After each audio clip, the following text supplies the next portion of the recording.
Baseball in the Boroughs is brought to you by Verizon. All right, guys, let's talk about why the Yankees keep getting beat with our New York Post Yankees beat writer, Greg Joyce. See what I did there? What's up, Greg, man? Live from the Rogers Center up in Toronto. Man, this team has struggled down here in the States, and they're kind of struggling in their first game of the series against the Blue Jays. So talk to me, man. I know what the fans and social media are saying about this slump. What are the players and coaches saying? Yeah, there's no question it's been a rough patch. About 2-3 weeks ago, they were flying pretty high, and then it's been a rough go here the last few weeks. But Aaron Boone said yesterday that one of the things he's most proud of during the stretch is that he feels like in the room it's been the same temperature, the same kind of vibes, I guess. When they were flying high as what it's been the last 2 weeks, and that's kind of the clubhouse he wants. He wants it even keeled. And a number of players have said that as well, that there's no panic in there. You can kind of chalk it up to the course of the 162-game season. There's going to be a little bit of a roller coaster and some highs and lows, but there's no question it's been a little ugly here the last few weeks. It's not like they're just getting beat. A lot of these games have gotten out of hand early, which is what they had been doing to a lot of teams in the first couple of months of the season. So now it's, they're going through a rough patch. They're starting pitchings, which had been, their rotation had the best ERA in the game about 2 weeks ago, and since then it's been the highest ERA in the game. So, and obviously their lineup has been scuffling outside of Aaron Judge and Juan Soto. So it's not like it's just one area that's been scuffling. They're kind of doing it collectively. So they keep on hoping to break out of here soon, but it just hasn't happened yet.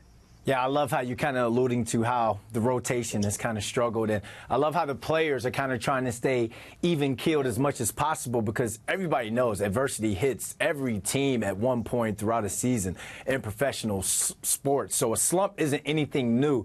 But you kind of touched based on the way that they're losing.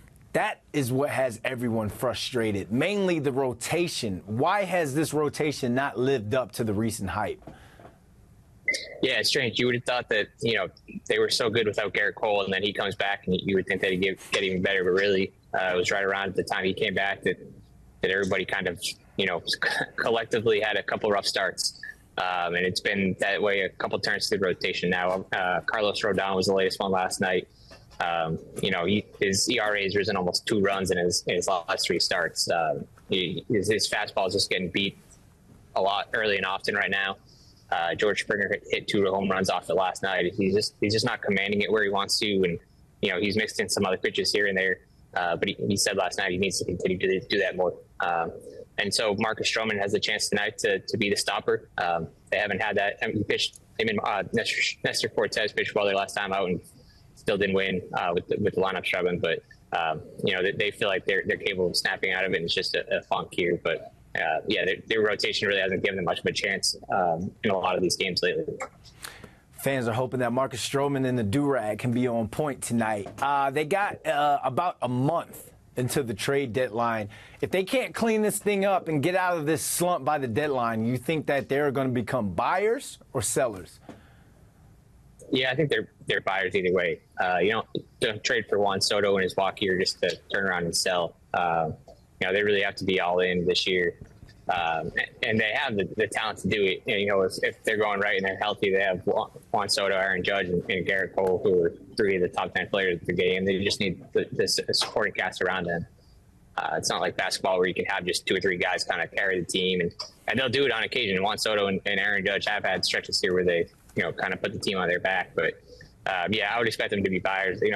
The bullpen's been in flux really the last couple of weeks with guys coming and going. I would expect them to add at least an arm or 2 to the bullpen, and obviously corner infielder is an area of need as well.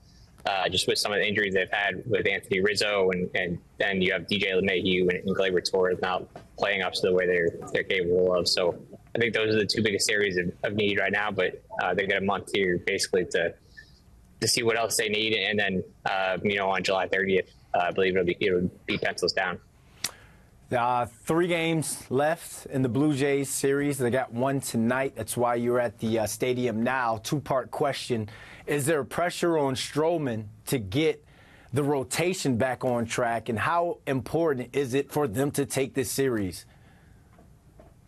Yeah, I think every pitcher wants to be that stopper. Take a lot of pride in being the stopper. The last couple of guys haven't been able to do it, but Stroman has been good more often than not here. Obviously, he has a lot of history here at Rogers Center, so knows his place. He's going to try to give him a chance to win tonight.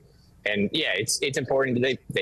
Their first 22 series, they had lost 3 series, and now they've lost 4 straight. And so they really, it is a division team. Like, that's important. They've had a kind of a rough go in the AL East, but they just need to win a series and just kind of, no matter who they're playing, and just kind of get back on track here.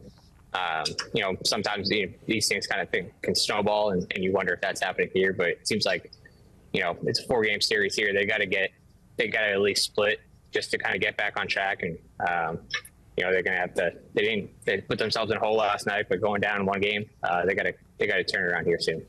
Hopefully they can right some wrongs in GTA. That's the Greater Toronto Area for those who don't know. Greg, thanks for hopping on with us, man. You got it. Thanks, Brandon.